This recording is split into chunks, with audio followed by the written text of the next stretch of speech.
It was a night I was working late. The weather outside was awful, and I was just leaving my job to go home. It was about 12 a.m. during a thunderstorm. I used to drive a 2005 Ford Fusion, a little car, not ideal for crappy weather and roads. I was taking my usual route home, and the rain was so bad that even having the windshield wipers on the highest setting didn't help that much. I still could barely see. I was going 40 miles per hour on a 55 miles per hour road. That's how bad it was. There were no other cars around me. Then, when I least expected it, through the water building up too quickly for my wipers to handle, partially blocking my view, I saw someone dressed in white running across the road. From one side of the woods to the other, I saw them almost too late. I had to slam on the brakes and swerve to avoid hitting them. I swerved and lost control onto the grass. Before crashing head-on into a tree, the airbag deployed, and my whole body jerked forward into it. I couldn't even believe what just happened. At first, I was in shock. I knew immediately my car was totaled. But when I slowly started to accept what had just happened, I started to look around my car. For the person that just ran across the road, I was currently in the middle of a quiet highway, with no buildings nearby for miles, and no cars to be seen. There should have been no one walking around here, especially in this weather, this late. It was a work night, and extremely late, so I was nervous. Nobody was picking up, so the first person I called was my brother, who didn't pick up after several attempts. He was definitely asleep. I tried my sister next. Same result. I didn't want to involve either of my parents in this, but with no other option, I called my dad on his house phone, which was sure to wake him up. He picked up on the last ring, and I explained the situation. I told him I'd need assistance, and didn't know what number to call for a tow. After ensuring that I was okay, and that I had no injuries, he gave me the number for our family's roadside assistance company, and said he'd get dressed and drive over to me. His house was about 10 to 15 minutes away.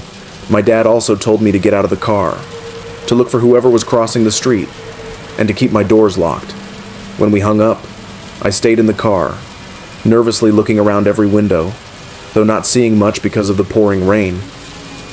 I truly was so scared that I was about to piss my pants, knowing someone was out there, wondering if they intentionally ran in front of my car.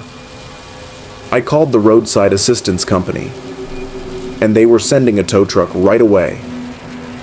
About 10 minutes passed since the phone call with my dad. I texted him, "Are you on your way yet?" He texted back, "Yes." I had my hazards on, though I'm sure the car being ran into a tree would help enough in finding me. I turned to my right, as if I instinctively knew someone was there, and I jumped out of my seat, screamed at the top of my lungs, as I felt like my heart dropped out of my body. There was a soaking wet man in white, looking into my car, with his mouth hung open in an O shape, and his eyes squinted. He then put his hands on the glass, and started to rub the windows. I didn't know what he was doing, but I yelled at him to go away. He started to try opening the locked door, and when it wouldn't open, he started to pound his fists on the glass. He did all of this, with his mouth still hanging open. In that weird O shape, I didn't know what to do, other than call my dad again.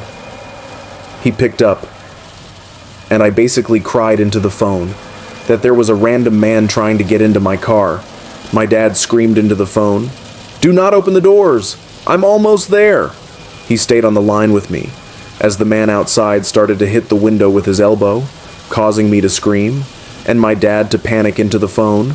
Surprisingly, the glass didn't shatter, and then, as if my prayers were answered, I saw headlights approaching from down the road and pull up behind my car.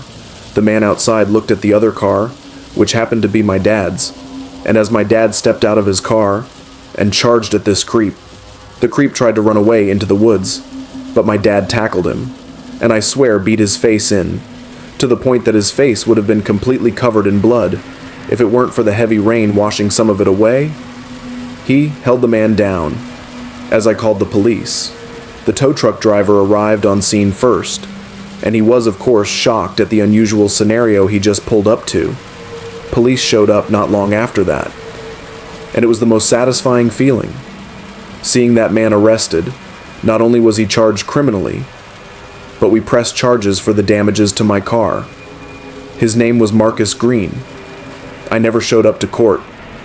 My father and our lawyer did.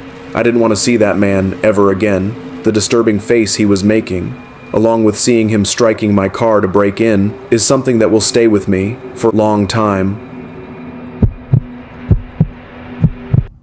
I go camping several times a year, and it is one of my absolute favorite things to do. I do all of my work from home, freelance, so it's easy for me to go off and do whatever I want, most of the time. That means if I want to take a spontaneous camping trip or something like that, I can. When this story takes place, I was feeling a bit restless, so I began looking around on the internet at some of my favorite camping areas. I started checking the 10-day weather reports for all of them, determined to find one where the weather would be beautiful. In actuality, all of the areas were fine, so I just decided where I was going to go. I don't feel comfortable mentioning the place here, and planned to get away for about a week. I found myself really looking forward to being outside and away from everything. Although I would be bringing my cell phone with me, most of the time I would likely be too far out in the country for it to work. Other than that, I would be far away from any sort of technology or news about what was going on in the world. The beginning of the trip went absolutely fine. There's no real need to go into too much detail to stretch the story. Just know that for the first couple of days I was out there, it was bright and beautiful. The humidity may have been a little higher than I would have liked, but it didn't bother me too much. About 4 days into my camping trip, I was hiking along a very long creek. Around noon, the weather began to change. I saw it first creeping up over the horizon, some of the darkest clouds I had ever seen in my life, and I could tell they were moving fast. Even though it was far enough away that I couldn't hear any thunder yet, I could definitely see the lightning. At first, I was upset. There had been nothing in the weather reports indicating this was going to happen, but I didn't dwell on it too long. I noticed the clouds were moving rather quickly, and I knew I needed to set up my camp for shelter, even faster. I had to get a bit uphill from the creek I was following. I didn't want to take a chance on the creek flooding and getting me. The wind began picking up as I struggled to get my tent up. Flaps of the tent kept hitting my face and twisting around the poles as I tried my best to be patient. I didn't bother doing anything except putting the tent up and getting all of my equipment inside. After that, I spent a little bit of time outside, watching as the storm got closer. The wind was blowing fiercely, and it wasn't long before the storm clouds completely covered the sky. It looked like nighttime already, and it was only around 1 o'clock in the afternoon. When the rain began falling, I took shelter in my tent. My tent has a plastic see-through window, so I was able to watch the storm from inside. The wind kept threatening to pull my tent up out of the ground. I had secured it really well, but I'm no match for Mother Nature. Not only was this storm fierce, it was also long. I had hoped it was one of those quick-passing storms, but that wasn't the case. It lasted through the entire afternoon and into the evening. It calmed down somewhat in the early night, but not by much. I was reading while listening to the storm when I heard something. I couldn't tell what it was at first, but it sounded like a scream. And I didn't think for a second that it was a loon or some other sort of animal. It sounded like a human scream. Of course, I was chilled, but it got worse when I heard it again. The second time, it was even more agonizing than the first, and much, much louder. I wasn't cold at all, but I found myself shivering. I turned off my light. Yeah, have to admit, in retrospect, turning off a light to listen better makes no real sense. But for some reason, it felt like the right thing to do. Another scream came, then several more followed. I really wasn't sure what to do, but I figured if another human being was out there and in danger, I should try to go out and find them. I took my knife, the only weapon I had on me, and got ready to go out into the storm. When I stepped out of the tent, my nerves were already shot. I had no idea what I was looking for, much less what I would find. I had only heard the screaming from inside my tent, which made it hard to know where it was coming from. I heard the screaming once more.